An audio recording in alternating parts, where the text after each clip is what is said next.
안녕하세요. 오늘은 보내주신 자료들 가지고 건축 외장 마감재 얘기를 좀 해볼까 합니다. 특히 한국 시장에서 드라이비트랑 스타코 이게 좀 혼용되잖아요. 그리고 여러 논란 속에서 8X DPR 이 기술이 왜 중요하게 떠오르는지 그 배경을 좀 깊게 파헤쳐 보겠습니다. 이게 단순히 이름이나 광고 문구 문제가 아닌 것 같아요. 건물의 진짜 가치를 지키는 핵심, 그걸 찾아보죠. 네, 반갑습니다. 자료들을 쭉 보니까요, 단순히 용어 혼란, 이걸 넘어서는 문제더라고요. 과거 한국 시장의 어떤 그 마케팅 경향이라든지 또 미국 시장의 경험, 기술 발전 방향, 이런 게 다 엮여 있어요. 그래서 오늘 논의는 결국 왜 DPR 기술인가, 이게 왜 지금 필요한가, 여기에 좀 초점을 맞추면 좋겠습니다. 여러분께서 이 정보를 통해서 어떤 기준으로 이걸 봐야 하는지 그걸 얻어가시는 게 저희 목표입니다. 네, 자료 보니까 가장 먼저 딱 걸리는 게 드라이비트, 스타코 이거예요. 근데 이 둘 사실은 뿌리가 같다면서요. 아크릴 폴리머 기반 마감재, 그러니까 아크릴 피니시라고? 저도 좀 놀랐어요. 그럼 왜 이름이 다르게 불렸을까요? 그게 궁금하네요. 네, 맞습니다. 근본적으로는 같은 계열이에요. 아크릴 폴리머라는 그 합성 수지를 기반으로 하죠. 드라이비트는 원래 미국 회사 상표명이었는데 이게 워낙 유명해지다 보니까 뭐랄까 고유명사처럼 쓰인 거죠. 80년대에 들어오면서요. 스타코는 원래 시멘트계 마감재를 지칭하기도 하지만 여기서는 아크릴계 중에서 이제 다른 질감을 내거나 아니면 마케팅 차원에서 좀 다른 이름으로 부른 걸로 봐야 합니다. 결국 중요한 건 이름이 아니라 그 실제 성능이라는 게 자료들의 공통된 지적입니다. 성능이요? 성능 얘기가 나왔으니까 말인데요. 이 아크릴 마감재의 본질적인 약점, 그게 바로 오염 문제라고 하더라고요. 햇볕 받으면 표면이 좀 끈적해져서 먼지가 그냥 착 달라붙는다는 거죠. 이게 우리가 길 가다 흔히 보는 그 때 타는 현상, 그거군요? 정확합니다. 네. 아크릴 폴리머 자체가 가진 특성 때문에 그래요. 고온이나 자외선에 노출되면 표면이 좀 물렁해진다고 할까요? 끈적임이 생기죠. 거기에 이제 먼지나 대기 오염 물질이 붙으면 잘 떨어지지도 않고요. 외벽이 금방 지저분해지는 겁니다. 이게 건물의 미관을 해치고 결국엔 가치까지 떨어뜨리는 주된 요인 중 하나예요. 근데 재밌는 게 과거 한국 시장에서는 이 오염 문제보다는 탄성, 이걸 엄청 강조했다는 거예요.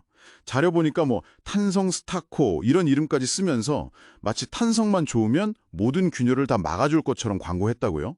근데 이게 실제 효과와는 거리가 멀었다. 이런 분석이네요. 네, 바로 그 부분입니다. 그게 아주 중요해요. 물론 아크릴 피니쉬가 기본적으로 탄성이 없는 건 아니에요. 있죠.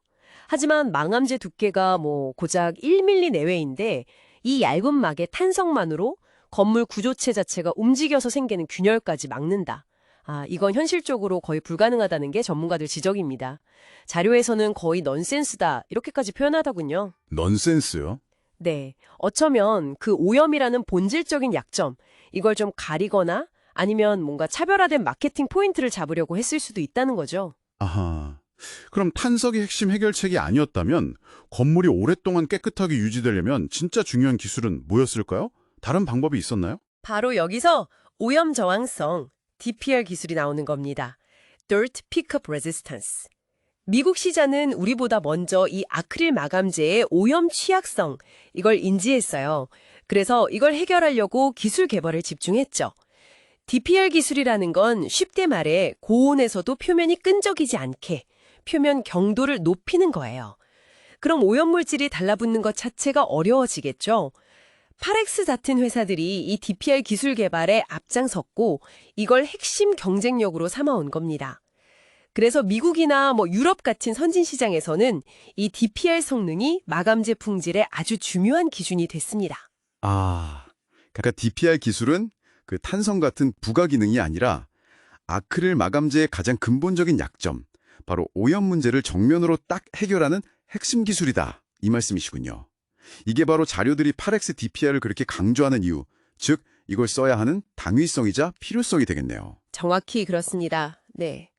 왜 8X DPR인가? 보내주신 자료들이 강조하는 이유를 정리하면 더 명확해져요.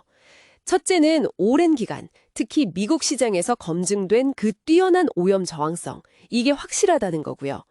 둘째는 그걸 통해서 건물을 오랫동안 깨끗하게 유지시키니까 자산 가치를 보존하는 효과가 있다는 거죠.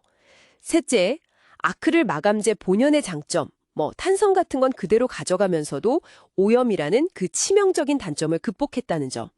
그리고 마지막으로 이런 기술력을 갖추고도 합리적인 가격 경쟁력까지 제시한다는 점.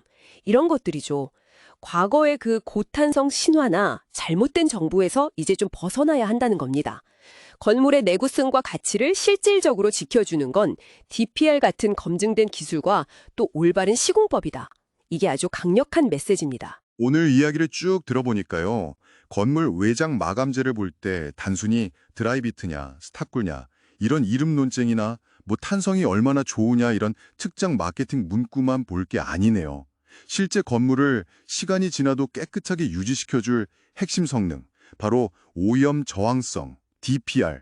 이걸 확인하는 게 무엇보다 중요하겠다. 이런 결론에 이르게 됩니다. 보내주신 자료들이 바로 이 지점에서 8X DPR 기술의 필요성, 그 가치를 아주 설득력 있게 보여주고 있는 거고요. 네, 맞습니다. 그래서 마지막으로 여러분께 이런 질문을 한번 던져보고 싶습니다. 우리가 매일 보는 이 건물의 가치를 정말 제대로 지키려면 이제 이름이나 가격표 너머에 어떤 기술적 실체를 더 주의 깊게 봐야 할까요? 그리고 건축주로서 혹은 시공을 맡기는 입장에서 시공사에게 품질과 관련해서 무엇을 더 명확하게 요구해야 할까요? 오늘 저희 이야기가 이 질문에 대한 답을 스스로 찾아가시는데 작은 실마리라도 되었으면 좋겠습니다.